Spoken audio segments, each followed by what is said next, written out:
সেনাপ্রধান মিস্টার ওয়াকারুজ্জামানের একটা কথিত বক্তব্য এবং তার কার্যক্রম নিয়ে ইসলামপন্থীদের মধ্যে তোলপাড়। বিশেষ করে জামাত শিবিরে খুশির বন্যা আর চরমোনাই কওমি অঙ্গনে হতাশা। দর্শক, আপনারা অলরেডি জেনে গেছেন, কারণ এটা বাংলাদেশে যথেষ্ট আলোচিত, যে সেনাপ্রধান মিস্টার ওয়াকারুজ্জামান রাজধানীর জলশিরিতে army international islamic institute AIII উদ্বোধন করেছেন। ঢাকার বাইরেও আরো বেশ কয়েকটা শাখার ভিত্তিপ্রস্তর স্থাপন করেছেন। এর মানে আর্মি মাদ্রাসা করেছে বা আধুনিক ইসলামী শিক্ষা প্রতিষ্ঠান করেছে। এটা হচ্ছে এই প্রতিষ্ঠানের তাৎপর্য। এটা কিভাবে আপনাদেরকে একটু দেখাই, সহজে বোঝাই। অনেকে বুঝতে পারছেন যে এটা কেমন ইনস্টিটিউট, এটা কি কোনো গবেষণা সংস্থা না অন্য কিছু। দেখেন, এখানে বাংলাদেশে আর্মিদের স্কুল আছে, এবং আর্মিদের স্কুল মানে যেমন ক্যান্ট স্কুল, যেগুলো Adamjee cantonment school and college, BF Shaheen কিংবা যশোর ক্যান্টনমেন্ট, বা এরকম বাংলাদেশের অনেকগুলো cantonment public school and college আছে। এছাড়াও এর বাইরেও অনেক আর্মি পরিচালিত স্কুল রয়েছে, যেগুলো বাংলাদেশের top school. College, intermediate college, ওই স্কুল কলেজ একসাথেই। আবার বিশ্ববিদ্যালয় রয়েছে, যেমন BUP, Bangladesh university of professionals. এটা আর্মি লেড একটা প্রতিষ্ঠান। এই প্রতিষ্ঠানগুলো কিন্তু বাংলাদেশের অন্যতম শ্রেষ্ঠ প্রতিষ্ঠান, কোয়ালিটি সম্পন্ন প্রতিষ্ঠান, স্মার্ট প্রতিষ্ঠান। শুধু শিক্ষা প্রতিষ্ঠান না, আর্মির আরো অনেক প্রতিষ্ঠান রয়েছে শিক্ষা প্রতিষ্ঠানের বাইরেও। তা আর্মি যা করে ওটাই কিন্তু হিট, একদম হাই কোয়ালিটি প্রতিষ্ঠান হয়। যেমন আর্মি একটা আইসক্রিম বানায়, সেবয়, ওই আইসক্রিম বাংলাদেশের টপ উন্নত আইসক্রিমগুলোর মধ্যে একটা। এবং ফার্নিচার বানায়, আরো নানান তেল সাবানও বানায়, এবং ওইগুলোই কিন্তু বাংলাদেশের সবচেয়ে কোয়ালিটি সম্পন্ন। তাদের প্রতিষ্ঠানগুলো নিয়ে, তাদের কোয়ালিটি নিয়ে কোনো প্রশ্ন করার সুযোগ নেই। আর্মির যে হসপিটাল, আপনি যদি CMS যান, অত উন্নত চিকিৎসা, উন্নত হসপিটাল, যেখানে সাধারণ মানুষ যেতে পারে না বলে ওটা এরকম আলোচনায় আসে না। এশিয়ার মধ্যে অন্যতম সেরা প্রতিষ্ঠান, এবং বিভিন্ন ল্যাব প্যাথোলজি রয়েছে, যেগুলো সিঙ্গাপুর এবং থাইল্যান্ড মানের। আর্মি যা করে সেটাই সেরা। এখন আর্মি সবই আছে, বাকি ছিল একটা ধর্মীয় প্রতিষ্ঠান, ইসলামী শিক্ষা প্রতিষ্ঠান, একটা উন্নত মাদ্রাসা যেখান থেকে আলেম তৈরি করা হবে, এইটা বাকি ছিল। এখন এখানে হাত দিয়েছে। এখন এই প্রতিষ্ঠান উদ্বোধন করার সময় ওয়াকারুজ্জামানের নামে একটা বক্তব্য সোশ্যাল মিডিয়ায় ছড়িয়ে পড়েছে, যদিও আমি এর সত্যতা এখনো খুঁজে পাইনি।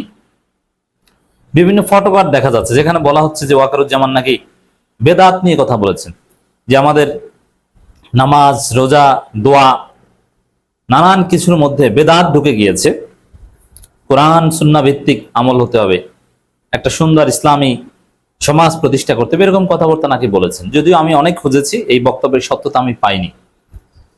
এবং কোন কোন গণমাধ্যম নাকি এই বক্তব্য প্রচার করে আবার বক্তব্য ডিলিট করে ফেলেছে, আমি খুঁজে পাইনি। তবে এই বক্তব্য তিনি না দিলেও আর্মির লোকজন যারা ধর্ম প্র্যাকটিস করে তাদের মধ্যে কিন্তু একটা আহলে হাদিস প্রভাব রয়েছে, সালাফি প্রভাব রয়েছে। সেই হিসাবে এই ধরনের বক্তব্য তিনি দিয়ে থাকতে পারেন, অসম্ভব নয়। কিন্তু এই বক্তব্য এক্স্যাক্টলি তিনি দিয়েছেন, এটা সঠিক নয়। অবশ্য আহলে হাদিসের অনেক লোক এটা শেয়ার করছে, তাদের মধ্যে খুশির বন্যা। তো এটা যদি বাদ দেই, জাস্ট ধর্মীয় প্রতিষ্ঠান উদ্বোধন করেছে, আর্মি ইন্টারন্যাশনাল ইসলামিক ইনস্টিটিউট উদ্বোধন করেছে, আমি জাস্ট এইটাকে সঠিক হিসাবে ধরে নিয়ে বিশ্লেষণ করছি। এতে চরমোনাই সহ কওমি আলেম ওলামারা বেজায় অখুশি, তারা নানান যুক্তি দিচ্ছে। আমি একজনের একটা মন্তব্য শোনাবো, নেতৃস্থানীয় পর্যায়ের একজন, তাহলে বুঝবেন যে তাদের কোন জায়গায় আঘাত লাগছে আর্মির এই ইসলামিক প্রতিষ্ঠানে। ঢাকার জলশিরি আবাসন প্রকল্প এলাকায় আর্মি ইন্টারন্যাশনাল ইসলামিক ইনস্টিটিউট উদ্বোধন করেছেন সেনাপ্রধান মিস্টার ওয়াকারুজ্জামান। তিনি প্রতিষ্ঠানটির উদ্বোধন করেন। একই সঙ্গে ভিডিও টেলিকনফারেন্সের মাধ্যমে বরিশাল, সাভার, বগুড়া, সিলেট, চট্টগ্রাম, কুমিল্লা ও যশোরে প্রতিষ্ঠিতব্য আর্মি ইন্টারন্যাশনাল ইসলামিক ইনস্টিটিউটগুলোর ভিত্তিপ্রস্তর উন্মোচন করেন। বাংলাদেশ সেনাবাহিনী জানায়, আধুনিক শিক্ষা ব্যবস্থার সঙ্গে মূল্যবোধ ভিত্তিক শিক্ষার সমন্বয়ের লক্ষ্যেই AIII প্রতিষ্ঠা করা হয়েছে। প্রতিষ্ঠানটিতে ক্যামব্রিজ কারিকুলাম ভিত্তিক ইংরেজি মাধ্যমে আধুনিক শিক্ষা পদ্ধতির পাশাপাশি নৈতিক ও মূল্যবোধ ভিত্তিক শিক্ষা দেওয়া হবে। এর মানে আধুনিক ইংলিশ মিডিয়াম মাদ্রাসা।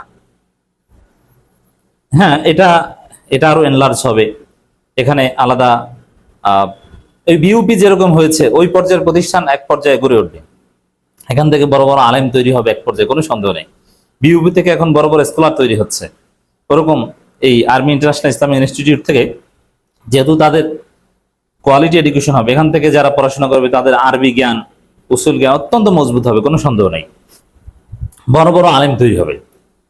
এখন এতে আর্মি এমনিতেই জামাত তাদের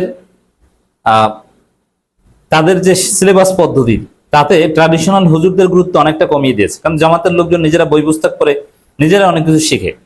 তার মধ্যে আবার এই ধরনের প্রতিষ্ঠান যদি আর্মি রিলেটেড হয়, এতে কি হবে, বড় লোকের ছেলেরা এখন আলেম হবে এবং তারা এমনিতে ওই শুধু মানে গরিব আলেম না, ধনী আলেম হবে এবং তারা ফতোয়া বা এই জগতে একটা প্রভাব বিস্তার করবে। এই জন্য আমাদের কওমি ভিত্তিক যে ট্র্যাডিশনাল উলেমা সিস্টেম তাদের জায়গাটা একটা ঘাটতি তৈরি হবে। এতে এই চরমনাই কওমিরা অসন্তুষ্ট। ইসলামী ছাত্র আন্দোলনের একজন সাবেক কেন্দ্রীয় সভাপতি এবং বর্তমানে ইসলামী আন্দোলন বাংলাদেশের প্রচার বিভাগের অতি গুরুত্বপূর্ণ নেতা, সম্ভবত প্রচার সম্পাদক, মানে কেন্দ্রীয় নেতা, এতে কোনো সন্দেহ নাই। তিনি লিখছেন, ধর্মের উপরে রাষ্ট্রের কর্তৃত্ব ভয়ানক ব্যাপার। ধর্মের শুদ্ধতা নির্ধারণ করে রাষ্ট্রের কোনো প্রতিষ্ঠানের দায়িত্ব না, এটা উলামা ইকরামের দায়িত্ব। ফলে আস্তে আস্তে ধীরে ধীরে আপ্লুত হওয়ার পরামর্শ। মানে ওই যে বেদাত নিয়ে কথা বলেছে, যদিও এটা আসলে ঠিক না তিনি বলেছেন কিনা, আবার প্রতিষ্ঠান করেছে, এটাকে নেগেটিভলি দেখেছেন। কারণ তাদের যে হুজুরগিরি এই জায়গাটা একটা ঘাটতি।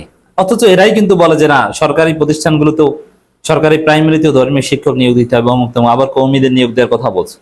জামাতের লোকজন এটা খুব পজিটিভলি দেখছে। জামাতপন্থী আলেম ওলামারা, আমি সর্বপ্রথম এটা মূলধারা গণমাধ্যমের আগে জামাতপন্থী আলেমদের ফেসবুক পোস্ট থেকে জানতে পেরেছি। একজন লিখেছেন, জামাতপন্থী শীর্ষস্থানে একজন আলেম, ধন্যবাদ মাননীয় সেনাপ্রধান। আমাদের জানা মতে এটা বাংলাদেশের ইতিহাসে প্রথম যে কোনো সেনাপ্রধানের দায়িত্বে থাকা অবস্থায় দাঁড়িয়ে রেখেছেন, এটা আপনার সৎ সাহস বটে। আজ আপনার ইবাদতে বেদাত ঢুকেছে, তা তো পরিত্যাগ করতে হবে। এমন চমৎকার আলোচনা শুনে খুবই ভালো লাগেছে। যদি এই কথা বলেছেন বলে নিশ্চিত না, তবে খুশি, জামাতের লোকজন খুশি যে দেশের শত সহস্র আলেম বেদাত ও সুন্নাতের পার্থক্য বোঝে না। যাই হোক, যেহেতু এই কথা বলেছেন কিনা নিশ্চিত না, কিন্তু এই আর্মি ইন্টারন্যাশনাল ইসলামিক ইনস্টিটিউট করায় জামাতের লোকজন খুশি। এবং এই ধরনের প্রতিষ্ঠান করার ক্ষেত্রে চরমনাই বা কওমি অনেকে বলছে এটা মাদ্রাসার কাজ, আর্মি এই কাজ করবে কেন?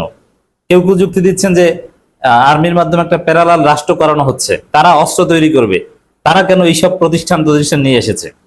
না, পৃথিবীর সব দেশে আর্মি রিলেটেড এরকম অনেক প্রতিষ্ঠান থাকে। আর এই ধরনের প্রতিষ্ঠান আপনার আগে তো শিক্ষা অর্জন করতে হবে। সরাসরি অস্ত্র তৈরি করার উপর তো কোনো ডিগ্রি নেই। প্রথমে আপনাকে এসএসসি এইচএসসি পাস করতে হবে, ওই জায়গায় আপনার দক্ষ হতে হবে, তারপরে আপনি অনার্স মাস্টার্স কমপ্লিট করে আপনি অস্ত্র তৈরি করবেন। অতএব এগুলো তো লাগবে, এগুলো বেসিক। তো দর্শক, আবার কেউ কেউ প্রস্তাব দিচ্ছেন যে ওয়াকারুজ্জামানকে পরবর্তী রাষ্ট্রপতি করা হোক। তবে এই যে ভালো কাজগুলো, এগুলো ওভারঅল ভালো, কিন্তু তার মধ্যে আমি বরাবরের মতোই বলবো, আমি সন্দেহের চোখে দেখি কিছুটা হলো যে সেনাপ্রধান ওয়াকারুজ্জামান কখন কি ঘটিয়ে দেয় বিশ্বাস করার সুযোগ নেই। আর্মিকে কখনো রাজনীতিতে বিশ্বাস করা যায় না, কারণ এই যে অতি ভালো, এর পেছনে অন্য কোনো ইন্টেনশন আছে কিনা আল্লাহু আলাম।